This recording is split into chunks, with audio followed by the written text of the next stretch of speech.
Steven, bonjour.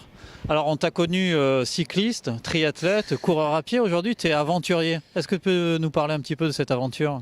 Ouais, je sais pas si j'étais vraiment tout ça, mais aujourd'hui, ouais, disons que je fais plus d'aventures que de courses, disons, dans les périmètres qui nous sont proposés aujourd'hui, c'est-à-dire des courses urbaines ou des courses trail qui me plaisent énormément, vers lesquelles je vais me tourner certainement.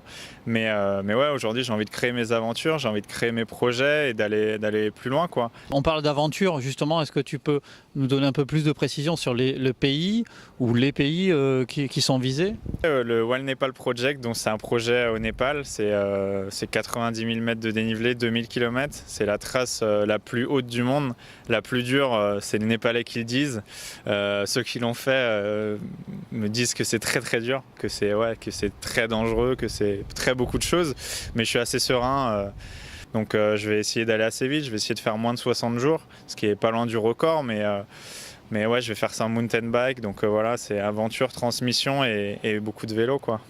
Alors le choix de ce parcours le plus difficile, est-ce que c'est ton côté compétiteur qui reprend le dessus malgré ce que tu viens de dire? Et pourquoi partir en VTT et pas avoir fait ça en courant par exemple? Parce que tout simplement, si je l'avais fait à pied, c'est l'équivalent de, en fait, en marchant, c'est 170 jours à peu près. En vélo, je gagne normalement la moitié du temps.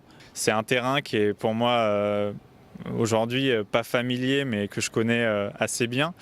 Mais je vais traverser toutes les régions du Népal. Et à pied, c'est beaucoup plus difficile, ça fait beaucoup plus de temps, donc beaucoup plus d'investissement financier aussi.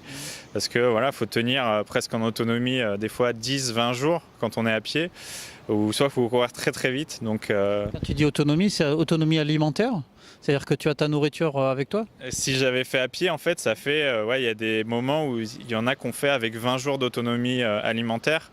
Mais là, tu pars en vélo et pourtant, il y a des parties où il va falloir un peu escalader, enfin un petit peu ou beaucoup même. Comment tu vas faire le vélo? Tu vas l'accrocher dans le dos? Ouais, bah, c'est les deux disciplines qui ont changé ma vie. Le vélo, voilà, ça fait 25 ans que je fais du vélo, mais l'alpinisme, on va dire que je suis un néo-alpiniste qui rêve d'absolu comme l'Everest, que je grimperai certainement prochainement. Mais ouais, pour moi, c'est allier les deux disciplines qui m'ont le plus changé et un gros défi physique et humain. En fait, on se dit, si tu as ta nourriture, ton eau, plus ton vélo sur le dos, tu vas être un véritable mulet en fait. Ouais, parce que en fait, j'ai pris un Sherpa qui est un des seuls à être capable de faire ça en mountain bike au Népal, qui a fait plusieurs fois la trace en petits bouts. Et lui, il a analysé le parcours en décidant tous les 3-4 jours, on a possibilité de dormir chez l'habitant. Et je lui dis ouais, c'est mieux parce que en fait, au-delà de cette aventure, qui est de l'aventure entre guillemets extrême, hein, l'idée c'est de transmettre. Et pour transmettre, il faut avoir des moyens de communication. Donc il me faut des lodges, il me faut un Wi-Fi, il me faut 3-4G. Donc voilà, je suis obligé de me rapprocher un peu des populations. Et ça m'arrange beaucoup parce que voilà, j'ai envie de rencontrer aussi les populations locales. Donc ouais, c'est un défi un peu technologique aussi, mais voilà, mon cadreur s'occupe de tout ça, même si on a tout étudié pour ça. Donc on découvre que tu as un Sherpa, un cadreur, Ouais. et tu parles de transmission, donc ça veut dire qu'on va pouvoir suivre ce périple. On va le suivre au retour ou en direct?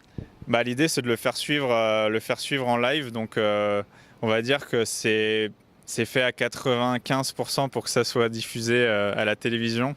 Ouais, ça sera en live sur mes réseaux sociaux, les réseaux sociaux de mes partenaires, les réseaux sociaux de cette télévision et surtout sur la télé, quoi. Voilà, sur la télé avec 2, 3, 4 pastilles par semaine, entre 3 et 12 minutes, avec bien sûr le fil rouge c'est cette aventure, mais c'est surtout du contemplatif, des rencontres, du dépassement, voilà, du sport, quoi.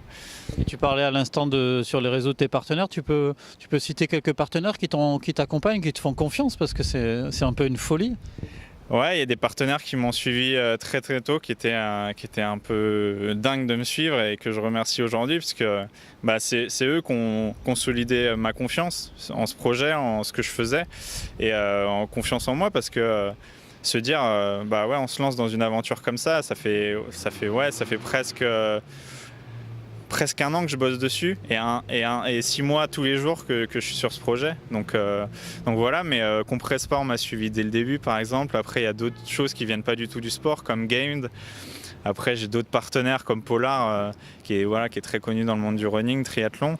Et après, il y a d'autres choses qui se greffent tous les jours. Mais ouais, j'ai encore des incertitudes sur mes partenaires, alors que pour moi, c'est le projet le plus abouti que j'ai eu. Mais ouais. C'est pas facile en fait, en résumé, à boucler, même quand le projet est beau, quand il y a la rencontre, en fait, trouver des partenaires, des financements, des choses comme ça, c'est aussi difficile que de gravir les montagnes comme tu vas le faire. Comme je le dis tous les jours, en fait, le plus dur pour moi, c'est cette période. En fait, j'ai juste une hâte, c'est de mettre les deux pieds sur les pédales et de pouvoir pédaler avec mon sac à dos, le bon matériel, les bons pneus, le bon truc, le financement. Ne pas avoir cassé mon vélo dans les 2 premiers vols, dans les 2 vols d'après. Tu peux donner les dates et la durée où tu vas rester là-bas?